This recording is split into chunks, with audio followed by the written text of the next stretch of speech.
Olá, no ar mais uma edição do nosso Sala de Entrevistas. Agradecendo demais a sua audiência, a você que sintoniza a nossa programação. É sempre importante ter você aqui conosco. Sala de Entrevistas, um programa que aborda os mais variados temas, os mais variados assuntos.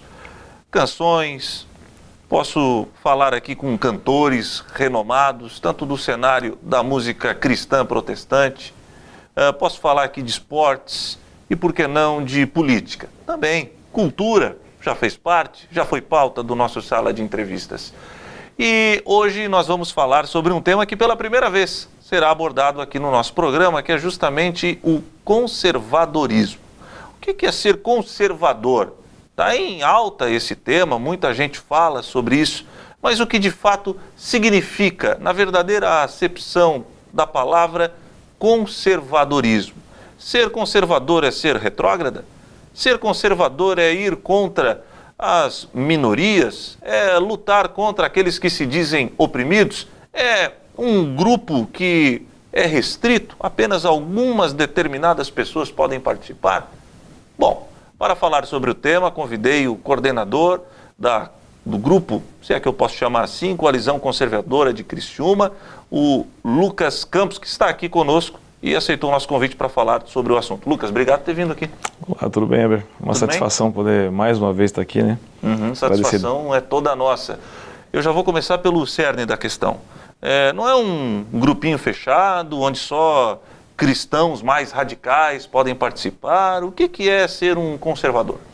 O grupo é fechado entre conservadores, né? No entanto, nós recebemos todas as pessoas que participam das palestras e dos grupos de estudo são das mais diversas ideias, né? Ser um conservador, basicamente, é seguir o curso natural das coisas, daquilo que nós acreditamos como tradicionalismo. Como assim, curso natural das coisas? Bom, você nasce uma coisa, permanece uma coisa na vida, por exemplo, eu sou homem, permaneço homem, me torno um homem, não, eu sou homem, de fato, né? Esse é só um dos grandes exemplos que nós temos aí na vida, mas siga aquele fluxo, o fluxo que a vida nos trouxe, né? Um exemplo também são as instituições, não só as religiosas, mas indústrias, etc. e tal. Aquilo que nós carregamos ao longo da nossa história como valores e princípios culturais que são relevantes e nos trazem até aqui de modo natural. Os progressistas dizem que esse tipo de pensamento atrasa. Não, ao contrário, nós somos apenas céticos quanto ao progresso, né? Quanto ao progressismo, não ao progresso. Nós queremos o progresso, mas nós somos céticos. Nós relevamos algumas coisas, nós não entendemos que tudo deve ser destruído para se fazer novo. Nós somos reformadores, nós preferimos reformar algo do que destruir algo e fazer algo novo. Uma vez que tu não se encontra dentro desse progressismo, sendo você conservador, então você fica para trás, né? Essa é a ideia do progressismo, né? E nós entendemos que a sociedade e os indivíduos devem caminhar segundo o curso natural do tempo, né? Conforme assim está estabelecido pela própria natureza e a cientificidade. E por que ficou tão em evidência esse tema nos dias atuais? Bom, Heber, a onda conservadora que agora se assola e alastra por todo o Brasil, isso não vem só no Brasil, isso acarreta agora só no Brasil, mas nos últimos 30 anos a ascensão do conservadorismo no Brasil e no mundo, ela é muito pujante. Né, nós tivemos aí desde 1989, vou levar para 89 porque fica mais claro, aquela do Muro de Berlim, né, ali nós tivemos uma derrota daquelas Alemanhas que eram então progressistas e se unificaram. Se você lembra bem, em 91 nós tivemos aí a dissolução da União Soviética, né? Então já é mais uma derrota daquela União Soviética onde tinha um daqueles líderes que lá estava, era o Vladimir Putin, que hoje já está, que era um grande já progressista, um comunista, né? E agora está disfarçado aí de conservador. Então, alguns fatores históricos vêm acontecendo. Você tem a guerra no Kosovo, você tem o anexo da Rússia na Crimeia, você tem em 2001 aí uma derrota do conservadorismo, né, por assim dizer, com as Torres Gêmeas. Mas você também tem outras coisas importantes, principalmente agora nessa última década, que foi o Brexit na Inglaterra, que é uma pauta conservadora que está em ascensão. Aí você tem também algo importante, que foi aí o Al-Concours, por assim dizer, do conservadorismo, que é a eleição de Donald Trump. Então, os fatos históricos trazem uma onda, não só no Brasil, mas o discurso social-democrata do esquerdismo, ele é cansado, ele chega de um jeito que agora as pessoas não aguentam mais a falta da praxis que ele tem, né? Então, você consegue averiguar por todos os fatores que nós estamos vendo. Você não tem mais ordem, não tem mais decência, civismo em todos os lugares. Você tem também mais um fato histórico, 2017, a eleição do Emmanuel Macron, né, que não é um conservador, mas também não é um cara de extrema esquerda, mas é aquela figura da social-democracia nova, né, que daqui por diante todos os sociais-democratas, aqueles que são mais progressistas, eles vão ter aquele tipo de figura, um cara bem apessoado, com família, mas também não muito radical nem para o lado nem para o outro, né? Ali teve a derrota da Marine Le Pen, que era um fascismo, né, praticamente, mas o interessante é que quando chega em Jair Bolsonaro, em 2018, essa onda, ela não é uma onda que vem de uma hora para outra. Você percebe pelos fatos históricos que vem acontecendo muitas coisas, né? Desde 1989, acontecem fatos históricos que promovem o conservadorismo tão pujante agora nessa sociedade. E o que está acontecendo? Você chegou no Bolsonaro, a gente já vai chegar a falar um pouquinho do presidente, mas, por exemplo, com a América Latina. A América Latina, muito se fala do Foro de São Paulo, dessas situações que, hipoteticamente, eu falo hipoteticamente porque, enfim, a gente vai, mas tinham a missão ou a intenção de implantar uma União Soviética, entre aspas, né, aqui na América do Sul. Isso de fato ocorreu, e por que a América Latina sofreu tanto com esse tipo de pauta? A América Latina foi assolada de fato por esse socialismo, né? O Lula, o presidente das Farc, Hugo Chávez da Colômbia na época, Fernando Henrique Cardoso também era participante disso, e outros partidecos que nós chamamos assim, por exemplo, PSB, o próprio PPS da época, algumas pessoas em si, o Ciro Gomes fazia parte disso também. Havia uma concorrência em ser como era de fato a União Soviética, ou como era aquela social-democracia europeia, né? A ideia de montar uma social-democracia, na verdade, é para que no final se tenha esse fascismo geral ou controle geral de uma nação ou de continentes, né, que é o pavimento. Então, a social-democracia, ela faz um pavimento para o comunismo, né, porque o final dela é esse, seja de um modo bem intencionado ou mal intencionado, daqueles que querem fazer de fato um socialismo democrático ou daqueles que simplesmente querem o poder por força, né? A ideia em controlar tudo isso tem a ver com o poder hegemônico e o poder de controle. Então você aparelha todo o Estado de forma imperialista, né? Que é o que aconteceu. Você começa num local e você vai trabalhando tudo isso, quando na verdade as pessoas diziam que quem era imperialista era os Estados Unidos, né? Uhum. Mas você não vê isso na América do Norte, você vê uma América do Norte bem distribuída, né? Inclusive na sua questão financeira. Já na América do Sul, o Foro de São Paulo, que foi o grande agente desse imperialismo... Não é meio fantasia esse negócio do Foro de São Paulo, não? É claro que não, você está muito bem documentado, eu tenho os documentos em casa disso aí tudo, tenho os livros sobre o Foro de São Paulo, inclusive dito pelos próprios, né... Você vê agora o Bernardo Cristo esteve em Criciúma um tempo atrás e ele falou sobre tudo isso, as palavras de Frei Beto, as palavras do próprio Emi Sader, falando do Foro de São Paulo, que eram os assessores do ex-presidente Lula da Silva, né, sendo o grande comandante desse Foro de São Paulo, né?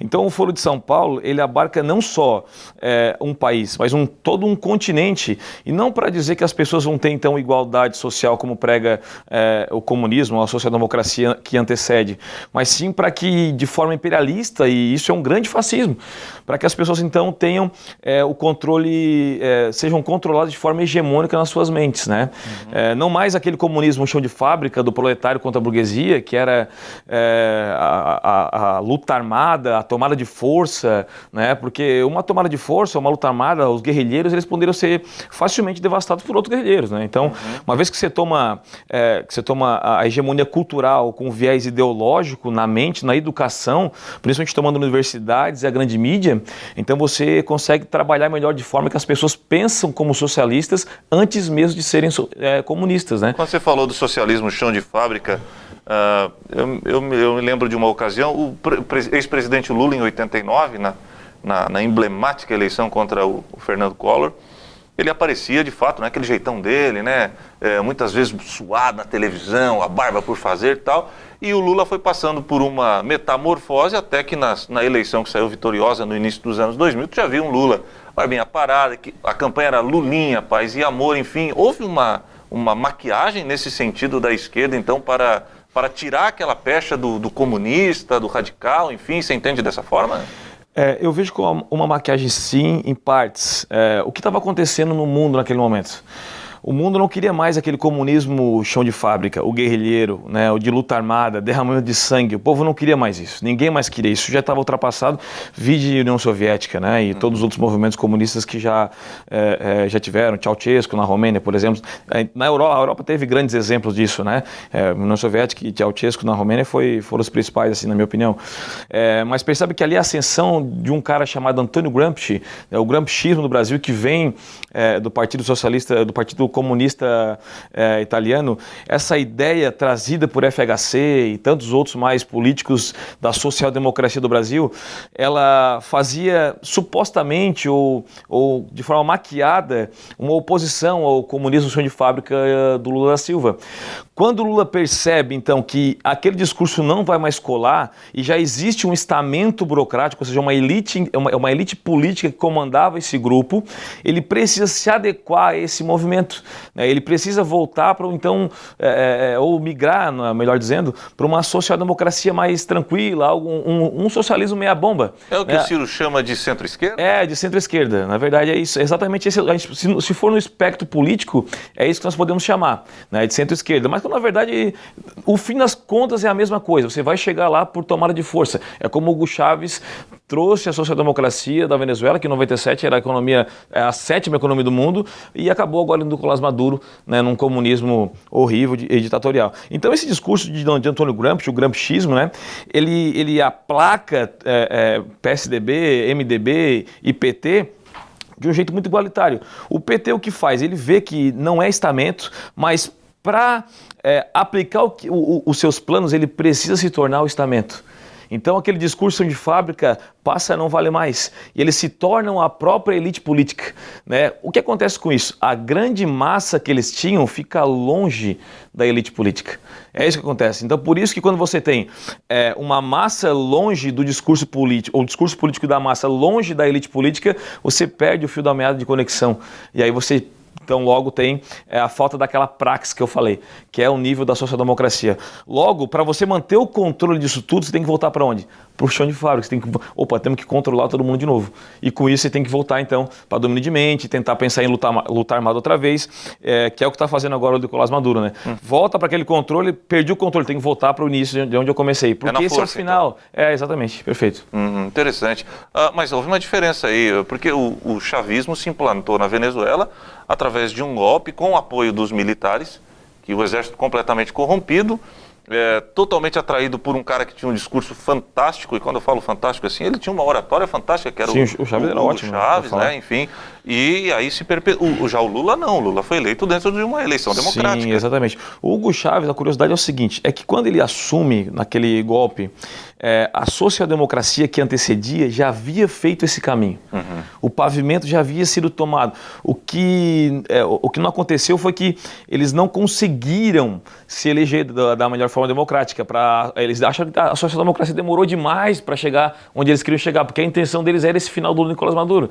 Então, de um jeito ou de outro, como eu falei antes, acaba chegando nesse discurso. Já o Lula, né, aplicou muito bem o gramscismo.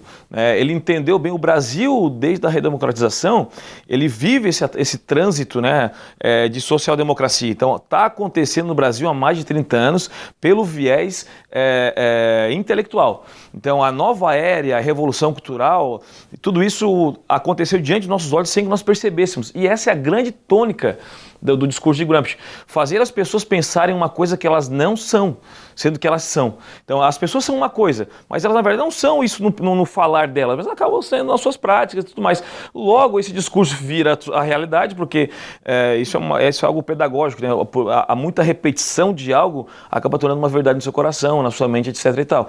E é só você ver, né, Heber, como está nossas universidades, como está o nosso ensino básico, como são os nossos políticos, como é formado esse estamento, como é formado a classe e a classe de políticos que está em volta ou seja, dos deputados, os governadores, né? Ou seja, executivo e legislativo totalmente aparelhado para que não saiam mais de lá, para que essa corrupção se instale de forma sistêmica e endêmica, né? Isso dificilmente vai mudar no Brasil. Precisaria de mais 30 ou 40 anos para que a gente voltasse a um estágio interessante de, pelo menos aí, claro, nós nunca tivemos um governo conservador exatamente, né?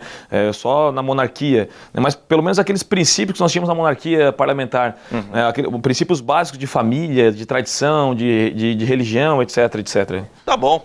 Lucas Campos, ele que é o coordenador do Grupo Coalizão Conservadora, um grupo apartidário que se reúne sistematicamente aqui em Criciúma para estudar alguns temas e já a gente fala mais sobre isso. E daqui a pouco nós retornaremos falando mais sobre conservadorismo aqui no Sala de Entrevistas.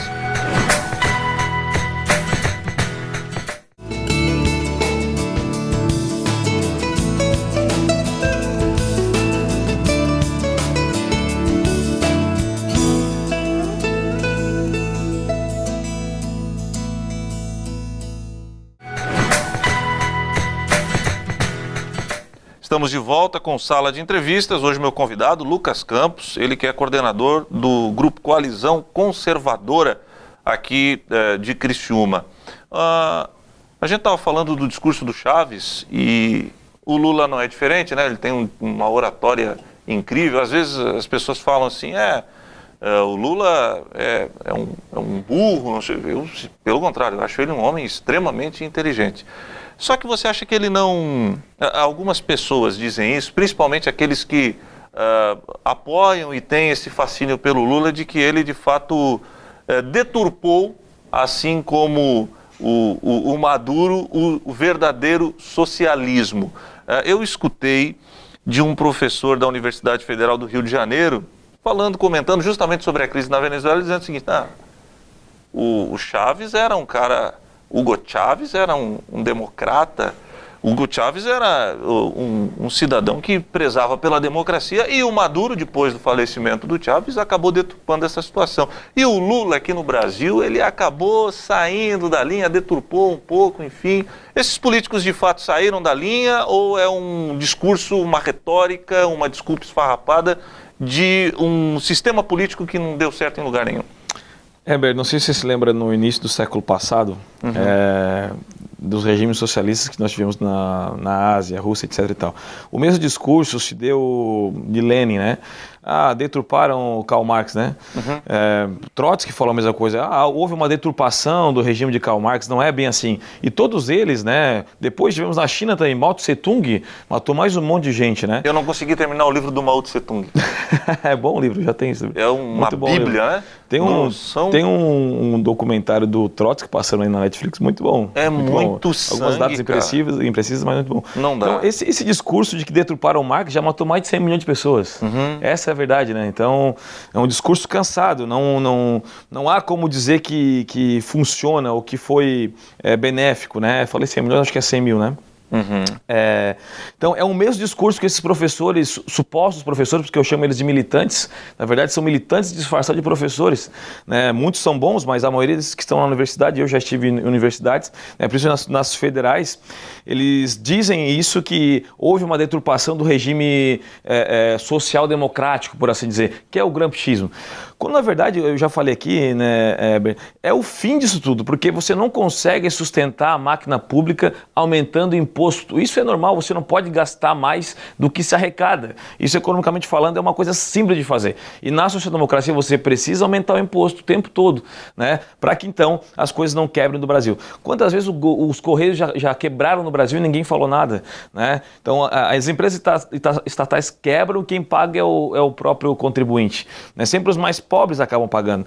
Então as empresas vão quebrando, a social-democracia vai prezando a tomada de força pelo poder e outra vez então se acaba no regime como Maduro. Não é que não deturparam o Marx, não entenderam a ideia. Não, é que deu certo, deu muito certo o socialismo na Venezuela. Tá aí o resultado. Esse é o resultado do todo o socialismo implementado ao longo desse século e do último século também. Vamos puxar aqui para o Brasil. Ano passado, o ex-deputado federal, o atual presidente da República, Jair Bolsonaro, acabou vencendo uma eleição e ele vem sendo apontado pela maioria da população, porque ele acabou ganhando a maioria dos votos válidos, vamos dizer assim, como o cara que vai virar a chave nessa situação toda que foi implantada no Brasil. De fato, o Bolsonaro é um salvador e ele tem capacidade intelectual para começar a virar essa chave aqui no país? Bom, Weber, eu costumo dizer que o Bolsonaro foi a nossa válvula de escape, né? Ele não é o grande intelectual, isso ele não é. Mas as pessoas não estavam esperando um intelectual, as pessoas estavam esperando dizer que a cor preta é preta, a cor verde é verde, a família é tradicional, o arroz e o feijão combinam, é isso que as pessoas queriam ouvir. Um discurso natural, um discurso onde as coisas básicas do ser humano estavam faltando e todo mundo percebia, né? Então não é a intelectualidade de Jair Bolsonaro que está em foco, eu acho, né? Por exemplo, quando se perguntava muito da economia dele, ele falava o seguinte: se não roubar, né, sobra mais dinheiro para fazer educação, segurança, saúde, etc. e tal. De fato, é isso que o povo quer saber. Que se tu não tiver corrupção, as coisas vão acontecer. Mas mais que Jair Bolsonaro, Heber, a direita no Brasil ela é praticamente inexistente. Ela se chama Jair Bolsonaro apenas. O Jair Bolsonaro é a direita do Brasil, não existe outro. Os que aí estão surfaram na onda, essa é a verdade. Tanto é que nós estamos vendo muitos erros agora do PSL, muitos erros do partido que se disse conservador nisso, mas na verdade é um partido mais liberal. Te decepciona esses erros do PSL? Não, porque eu conheço de longa data o Bivar, por exemplo, que é o presidente hoje do partido, o Bebiano e tantos outros do PSL, né? Você tem um partido social-liberal, né, que na verdade o libertarianismo ou os liberais aqui no Brasil não estão preocupados com as pautas conservadoras, né? Então estão preocupados com outras situações, né? Com mais questões econômicas principalmente. Então as pautas culturais que permeiam a social-democracia que domina o Brasil, na verdade contribuem muito com o PSL, né? Ou melhor, o PSL contribui muito com a parte social-democrata, né? Então o Jair Bolsonaro é essa direita que agora é embrionária, mas na minha opinião é uma direita embrionária que periga não nascer, né? Periga ficar embrião. Como assim? Bom, nós temos aí 4 anos para trabalhar um conservadorismo pujante com o Jair Bolsonaro. Não está escape de nós perdermos uma próxima eleição. Os conservadores perderam uma eleição, seja lá qual for o candidato, se Bolsonaro cumprir a agenda dele dizendo que vai se aposentar após esse pleito. Então, se isso acontece, se nós perdemos outra vez isso, né, e nós perderíamos pelo simples fato da direita não estar organizada, a direita caiu no poder agora de paraquedas por causa do discurso cansado da social-democracia. Muitas vezes eu falo que era melhor de repente colocar alguém de centro ali só para que nós pudéssemos nos reestruturar como não partido político, mas como uma frente conservadora. E quem é centro de verdade? Ciro diz que é centro-esquerda. João Amoedo é um centro? Não, quando eu digo centro, o espectro político a gente observa mais pela questão econômica, geralmente, né? Então, colocar alguém que seja um pouco mais liberal na economia, por exemplo, o Geraldo Alckmin, que fosse uma pessoa que não ia ter tanta ênfase em tantas coisas, ia ser obrigado a liberar a economia e o país ia crescer de algum jeito. Alguém que liberasse a economia agora, o mercado mais livre, ia naturalmente crescer, podia ser qualquer um. O Bolsonaro não representa justamente isso daí que se diz da novidade? O Geraldo Alckmin não é o mais do velho? Veja bem, eu não concordo com a prática do Geraldo Alckmin. Eu não gostaria que ele fosse presidente, né? Mas eu entendo que você precisa fazer a estratégia que o PT fez. O PT foram crápulas nas suas atitudes, mas a estratégia gramsciana foi muito bem aplicada. Eles tomaram as universidades, ocuparam todos os espaços, as grandes mídias, eles tiveram então acesso a tudo isso e dominaram esses meios. Uma vez que você domina esse meio, Weber, você tem um domínio cultural. Então você tem um domínio cultural de tudo. Você não precisa ter um presidente da República. Você tem a cultura toda sobre si. A última coisa que você vai eleger quem é? O presidente da República. Não foi isso que o Lula fez? O Lula chegou à presidência da República em 2002, já com a cultura praticamente tomada. Ele só implementou agora o resto, o final daquilo que ele queria, que era aparelhar todo o Estado para se perpetuar no poder, né? Então, Jair Bolsonaro chegou agora e eu votei nele também, né? Assim como todos os conservadores. Eu gostaria que nós continuássemos, pelo menos aí mais um pleito, né, com os conservadores aí, mas o ideal é que a direita, esse é o meu ponto final, é que a direita pudesse se reestruturar melhor, que a direita pudesse ter uma base melhor. Haja visto os erros que ela tem cometido isso, dá respaldo para o meu comentário aqui, né? A direita tem errado em muito, inclusive candidatos que estão no governo, na base do governo, falando anedotas, falando bobagens, tomando práticas que não são práticas conservadoras. Você vê isso no governo do estado também de Santa Catarina, né? Pautas não conservadoras passando sem um crivo maior, né? Nada contra quem está aí, mas o que se pregou, né, foi um conservadorismo. E outra, quem se elegeu aqui em Santa Catarina se elegeu por conta de Bolsonaro. Não se elegeu porque as pessoas gostavam de quem estava aí, ou porque acharam bonito. Não, se elegeram porque havia de fato uma ascensão conservadora no Brasil e no mundo, representados por Jair Bolsonaro, e acarretou na eleição também aqui em Santa Catarina e em outros estados. Eu acho que Roraima e Rondônia, né, também tiveram isso. Tivemos uma onda. De fato, eu acho que o Zema se encaixa em Minas Gerais também nessa... O Zema se encaixa na mudança também, não se encaixa no conservadorismo, mas algumas pautas combinam com os conservadores, sim, e o Zema se encaixa nessa renovação, concordo. Vamos falar um pouquinho do Coalizão, a gente está se encaminhando para a reta final. É um grupo apartidário. Apesar de todos vocês do Coalizão terem aberto o voto, declarado, votaram em presidente Bolsonaro, enfim, mas é um grupo apartidário. Como é que funciona? Nós não somos filiados a partido político, né? Pode ter petista conservador? Não existe essa possibilidade? Não, isso é um contraponto, é um contrassenso, não existe isso. Não tem jeito. O Partido dos Trabalhadores, ele é antigo já, né? Ele tem em todos os estados que foram, ou países que foram comunistas, né? Uhum. Então sempre acaba no comunismo, não existe isso, né? Coalizão é apartidário, mas nada impede que você seja filiado a algum partido político. Você é filiado? Eu não sou filiado a nenhum partido político, né? Mas quem é filiado a partido político não tem problema, pode chegar até nós, desde que respeite o estatuto que nós temos, né? Nós temos um estatuto conservador. Tem um estatuto? Sim, nós temos um estatuto registrado em cartório. Somos organizados, né? Nós temos aí algumas palestras por fazer e precisamos dar um respaldo para esse pessoal que está buscando ao conservador e de forma direita, né? Não de forma bagunçada. E o que vocês estudam lá? Então, nós temos uma gama de livros que eu já pontuei, tive algum crivo de outros, né, ao longo desses meus estudos de filosofia política, de seminário teológico, né, na área da educação física também, que me ajuda na parte educacional e pedagógica. Eu selecionei algumas obras e nós fazemos ali umas apostilas e trazemos pessoas renomadas no Brasil para que grandes expoentes do conservadorismo. Então, é pontuado, é aberto para perguntas, nós ensinamos as pessoas a serem o que elas já são, na verdade. Por exemplo, eu costumo falar aqui de alguns grandes amigos meus que eu tenho que instintivamente fazem o que é certo, gostam das coisas tradicionais, mas não sabem explicar, né? Vão fazer uma pergunta sobre aborto, não sabem explicar por que é contra o aborto. Por que você é contra o aborto? Eu sou contra o aborto porque o meu princípio real, fiel e natural é que eu sou a favor de todo tipo de vida, eu sou pró-vida. Então você é contra a pena de morte? Não, eu sou a favor da pena de morte. Não é uma contradição? Mas por que contradição? A pena de morte está instituída para alguém cometer um delito, né? Aquele ser que está no ventre daquela mãe, ele é um inocente. Então aquele que cometeu um delito, ele sabia, no caso de algum país ser a favor da pena de morte, ele sabia que ele estava correndo o risco dessa pena de morte. Agora, o inocente no ventre da mãe não sabe que está correndo risco de morte. Ele simplesmente é morto por uma decisão de uma outra pessoa. Ele não tem direito àquela vida, certo? Embora ele seja o dono daquela vida, claro, para quem é cristão vai saber que Deus o deu aquela vida. Então, o meu princípio total é que não importa a situação, veio político, ideal, a vida deve ser preservada em todas as instâncias, né? Claro Desculpa, quando eu fiz essa pergunta para você, e eu gosto de apertar o convidado mesmo, eu escutei uma pregação do reverendo Augusto Nicodemos sobre isso, e falando sobre pena de morte e tal, e falando, é impossível um cristão ser a favor da pena de morte, enfim, e ele pegou um trecho da Bíblia interessantíssimo, quando Pôncio Pilatos chega para Cristo e fala, como é que é, cara? Tu não vai reagir? Tu não sabe que eu posso te condenar? Posso te livrar dessa? Como é que é? Do céu, né? Tu pode porque do céu lhe é dado esse poder. Perfeito.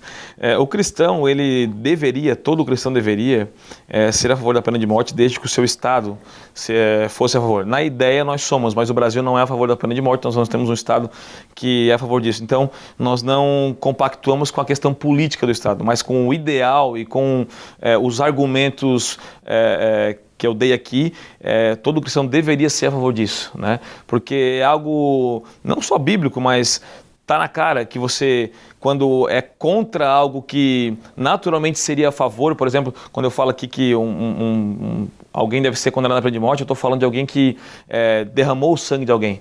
alguém que também matou um ser indefeso, certo? E isso inclui também os abortistas para mim, certo? Então, aqueles que derramam o sangue alheio, esses também com o mesmo sangue devem ser derramados. É claro que eu não estou dizendo aqui que todos devem passar por esse processo, mas há de ter um crivo sobre a pena de morte. Ela deve ser melhor discutida, né? Não é qualquer crime que deve ser colocado em pena de morte, mas aqueles que eu julgo que sejam mais plausíveis para isso são aqueles que derramaram também o sangue alheio e tiraram vidas. Você teria dificuldade, por exemplo, se eu participasse do Coalizão e falasse para você, Lucas, sinceramente, eu tenho muita dificuldade para aceitar a pena de morte? Tranquilamente você ia participar com a gente, nós iremos te explicar sobre tudo isso. Essas pautas, Heber, elas não são exatamente as pautas centrais do conservadorismo, não a pena de morte. O aborto é uma pauta central. Sim. Você não pode ser abortista e ser conservador, mas você pode discordar em alguns pontos da pena de morte, né? Por conta do teu sentimento, do teu coração, da misericórdia exercida sobre o indivíduo e tudo mais. Mas quando se fala da legalidade da lei, quando se fala de política, aí nós vamos entrar num ponto e se você discordar da gente, vamos te entender numa boa, não tem problema, não vai ser por isso que você vai sair do grupo, né? Nós não somos um grupo... Vocês são todos fascistas. Fascistas, né? Eu costumo ouvir bastante isso. Já te chamaram de nazista também? Nazista também, né? Só que eu não entendo... Você sabe que o nome do partido nazista é Partido do Nacional Socialismo Nazista, né? Partido do Socialismo Nacional Nazista. Não existe nazismo e nem fascismo de direita ou de esquerda, na verdade. São regimes diferentes. Quando alguém diz que fascismo é de esquerda ou fascismo de direita, a pessoa não entendeu nada do que está acontecendo no meio político. E nazismo é a mesma coisa. São regimes que aconteceram ao longo da história e eles ficaram lá atrás. E pessoas ainda tentam copiá-lo de alguma forma, mas não entram em espectro político. Se for pegar fascismo, por exemplo, fascismo é imperialista.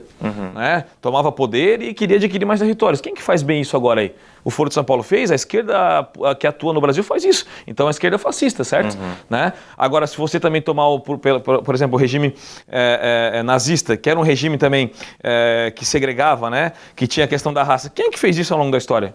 Né? Você não tem isso ao longo da história. Nós não somos racistas conservadores, ao contrário. Nós entendemos que todas as pessoas, diante de Deus, diante do Estado, elas são iguais. Elas têm os mesmos direitos. Que história é essa de nazismo e fascismo? Acho que é um pouco de falta de leitura e às vezes também de desonestidade intelectual com as outras pessoas, porque falam de algo que nunca leram uma linha, nunca leram uma frase sobre cada regime. Se você me perguntar aqui sobre fascismo, nazismo, com toda humildade, todo respeito, vou discutir contigo, porque tem algumas obras em casa, inclusive, muito boas sobre isso. Né? Não falo daquilo que não sei, não falo daquilo que não conheço, e procuro falar aquilo que já leram, já estudaram, nada novo, nada que eu já não tenha, ou alguém já não tenha dito por aí. Como é que faz para entrar em contato com vocês? Então nós temos alguns telefones que podem entrar em contato, também nós temos as nossas redes sociais, que são ali geralmente os locais mais fáceis para nos encontrar. A rede social está lá no Instagram, Coalizão Conservadora SC, e no Facebook, Coalizão Conservadora. Você pode procurar lá, só tem a gente. E o telefone para contato pode ser o meu mesmo, é 48 9927 4686. Esses que estão passando no vídeo aí. Lucas, obrigado por ter vindo aqui. Você volta outro dia para falar mais sobre o assunto? Claro, volto sim, imagina. Tá bom. Sala de entrevistas de volta na semana que vem com outro tema e com outro convidado.